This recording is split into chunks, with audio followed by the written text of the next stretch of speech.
Hello everyone, welcome back to another episode of r/ProRevenge.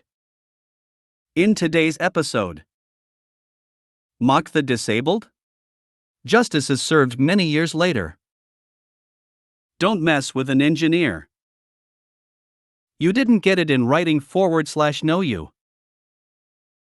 Before we get started, make sure to subscribe so you will never miss a video. So let's get started. Mock the Disabled? Justice is served many years later. This is a story about a piece of sh*t receiving their deserved karma several years later. Many years ago, I worked in the lovely career of retail. It's sadly normal for there to be a constant flow of shop scum that make you despise their existence, and there are those that are so horrific that what they do is burned into your mind forever. Fortunately, one of these unforgettable moments allowed me to extract my revenge. I had only worked in retail for 1 year in this newly built store and was starting to settle in.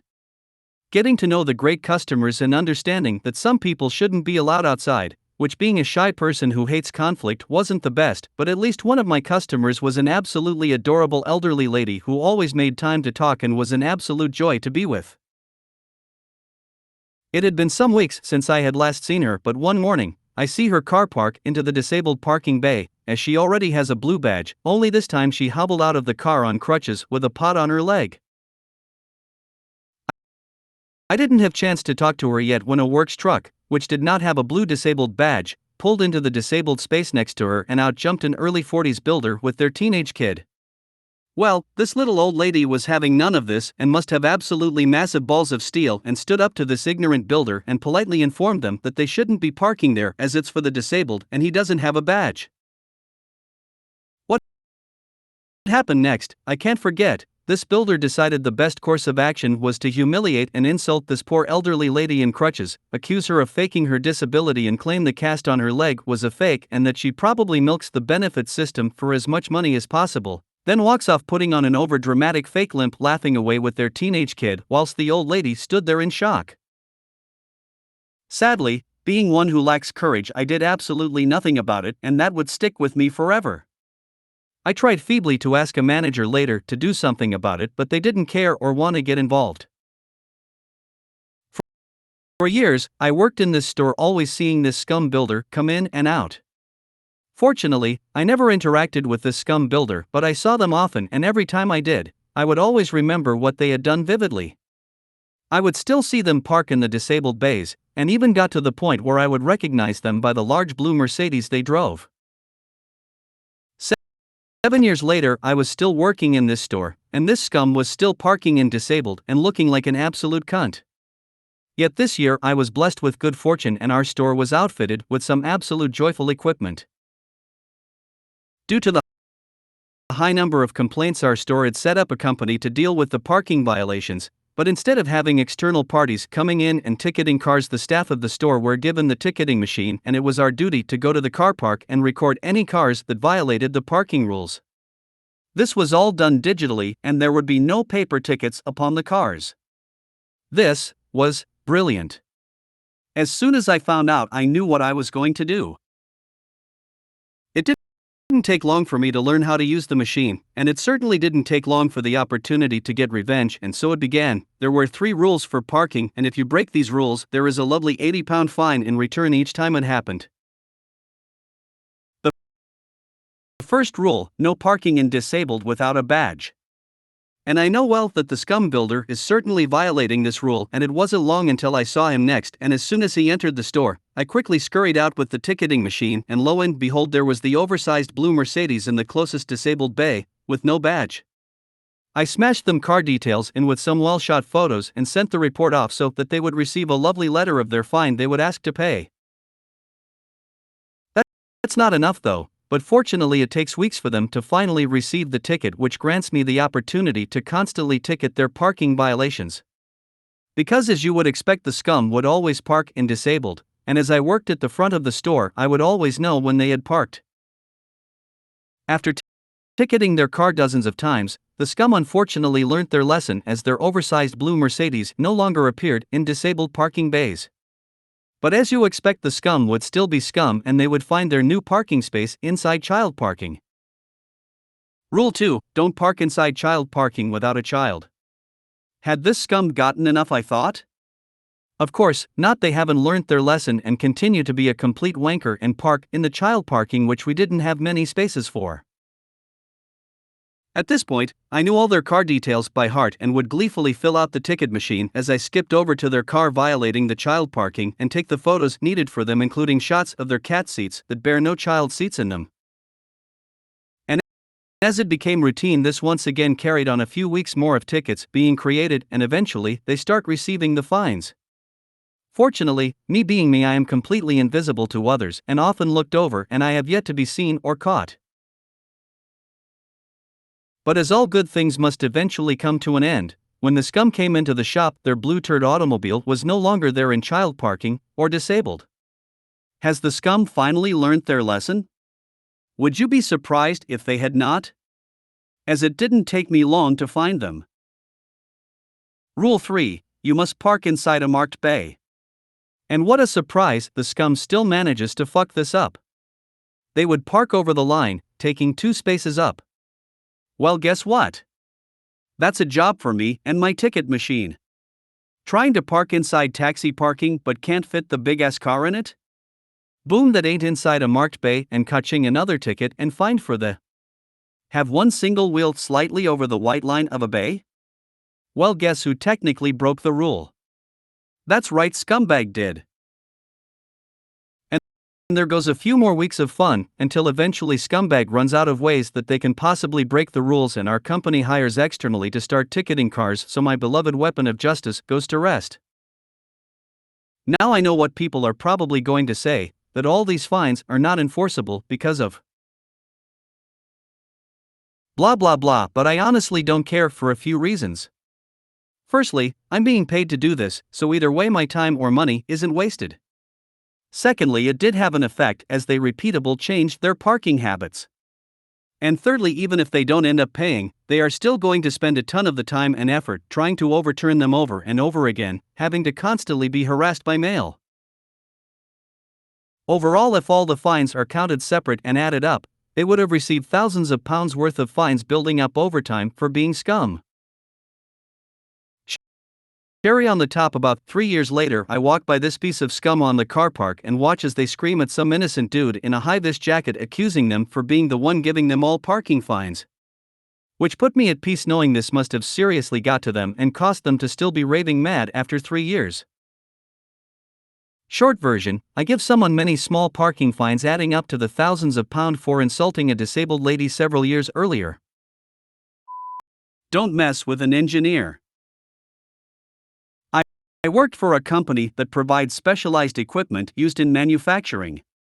To protect my anonymity, I'll have to be vague about what exactly this machine does. During my time working in this field, I got to know many clients who would need these machines installed and serviced. One of these customers we'll call Jake. I later left the company for a different job, but Jake apparently kept my number. One afternoon I got a call from Jake that they wanted a new unit installing and another unit needed maintenance and wanted to know if I was available. I let him know that I left the company but that I could pass him on to someone who could help. He tells me he'll pay 2x my current rate to install the unit over the weekend. He lets me know that the company has increased the rates for installation and the company just can't afford it. The instructions they sent over just aren't clear enough and their engineers are scratching their heads trying to figure it out. He begs me to consider it and I agree. For more context, installing this unit can take a good few hours, or up to a day on your own. The company gives you 2 options. You can either pay for an engineer to come and install it, or you can save money and they will send instructions so the customer's own engineers can install it. The instructions aren't easy to follow and it's company policy that if someone has started to install the equipment, the supplier wouldn't get involved since they couldn't verify that any of the pieces were broken. This will be important later. I drive down on the weekend and they show me the boxes of equipment. I set to work and I make good progress installing the unit. Around 6 hours in and I'm stopped by Jake, who greets me. I let him know I'm nearly finished and he tells me, sorry, but they just don't have the budget to pay you. He understands my frustration, but his engineers can take it from here. To say I was frustrated was an understatement. I wanted revenge. There's a small button inside the unit that changes the unit into test mode. This is done to perform maintain on the unit, but it's impossible to configure the unit with this button pressed. It's only possible to reach this button using a pin, so it's not easily pressed during installation. Because of this, the installation instructions don't mention it. There's no real way of telling the equipment is in test mode, it just won't work normally. I think you can guess where this is going. I click the button, collect my things and leave. Monday morning I get a call from Jake. I declined. I knew my old company wouldn't get involved since I already started installing the unit. I knew his engineers would never figure it out. I just had to let him stew. A few days later, with many missed calls, I finally pick up. Jake is furious. He asks me where the hell I've been and why I haven't been picking up the phone. He tells me they can't figure it out how to configure the machine and they need my help. I tell him, why is this my problem? You won't pay me. He told me he was sorry and they would work something out if I could get there as soon as possible. I told him, oh no, you're going to pay me £7,000 upfront before I do anything. I'd never felt this powerful before. He screamed at me for a bit and hung up. He called back a day later after saying he's sorry for how he acted and said that if I could come fix it he would pay me, in a totally defeated tone. He tried to fight it saying he'll pay when I was done, but I was having none of it. After a bit of back and forth, he agrees to pay me. The money hit my account and I came in the next day. The look of confusion over his face when I took out a pin and changed the unit from test mode was priceless. It was even more priceless seeing his reaction to me packing up my tools and leaving after only 20 minutes of configuring. Easiest £7,000 I'd ever made. Don't try to mess with a professional problem solver. You didn't get it in writing /know you. Here is a story about the first job that I had a decade ago. Disclaimer, some vagueness ahead because both parties, the company and myself, displayed some awful behavior leading to some horrendous consequences for all in the name of revenge. Typos/grammar, apologies, but these errors will be fixed in due course, so bear with me. The essence is all there for now. So I was a new but qualified recruit in a small team that was working with a very large client and stakeholder in the company. Despite my skills, it was my first real job fresh out of grad school, so I was inexperienced with office politics, contract law, power hierarchies, etc. The clients had given us an almost impossible task to prototype a complex solution to a technical problem that they had. As the only one in the team with the relevant expertise, the burden quickly fell on me to deliver alone while the others essentially managed.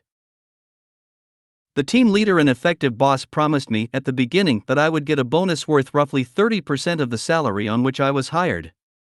Apparently, this bonus was a direct financial contribution from the big clients themselves, and the wheels were in motion to get this extra cash. Great, but not really because it was not in writing. Over the next 2 years, however, no such bonus compensation transpired. I would periodically, and half-heartedly, ask about this bonus during in-person meetings, and I was verbally reassured it was on its way. In hindsight, I would have been more assertive and perhaps sent an email, but again I was a newbie and unwilling to bite the hand that feeds, so to speak. After these 2 years, the company began to expand business with the client as a direct result of the work that I was on the impossible project. At some point, the clients even present all that hard work of mine at some international conferences, of course claiming it their intellectual prop and proprietary solution. Although the project ownership rightfully and lawfully belonged to them, the lack of acknowledgement left a bitter taste in my mouth, and worse was that money flowing around and both companies were profiting from 2 years of painstaking effort, but there was no bonus in sight. So my work contract was also nearing its end in the 3rd year. Obviously, the company wanted to retain me to continue on this project, I was the only one who knew the ins and outs of it. It would be a joint employment between the company and client, as I would be tasked with transitioning the project from the company to the client, which would require several more years to do so. I also went through half a year of specialist training with the clients. Only I could do this job for the foreseeable future.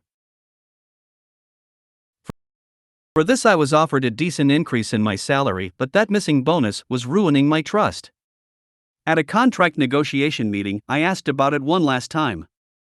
The team leader and boss said that they had no recollection of such an agreement/offer and that I should have got it in writing. Fair enough. Some lessons are learnt the hard way. But the worst realization was that the missing bonus, a measly 30% of the new hire salary for almost 3 years, was now earmarked for an intern to join me on the project. It was almost a one-to-one calculation, as the client would sponsor the intern with the funds that were intended bonus for me. It was the last week of the work contract, and Human Resources had invited me to double-check the document before I was to sign it. Of course, given all the time, money, training and resources invested in me continuing on this project, and my very real eagerness to do it, it was assumed that I would be here for the long haul and the work contract was a formality. So what happened next is something that I do not recommend that anyone try at home, or work for that matter. It was a moment of impulse from a reckless youth. However, I was feeling particularly vengeful about this missing bonus. My ego had been bruised because I wrongly trusted them to follow through, but I was not clever enough to get the agreement in writing. Well, Uno reverse card moment, there was also no written agreement on my end. So I had not yet signed contract. I carefully double-checked my emails, and there was nothing in writing where I agreed to continue on this project, or even this job. In fact, I had just been verbally enthusiastic about the project during meetings with my boss and the clients. The first new workday rolls around when I am officially no longer employed at the company or with the clients. I gave no notice and no warnings. I just abandoned them. On the previous day, I had left my company pager and phone in the office locker. I had to sacrifice a few personal possessions on the office desk.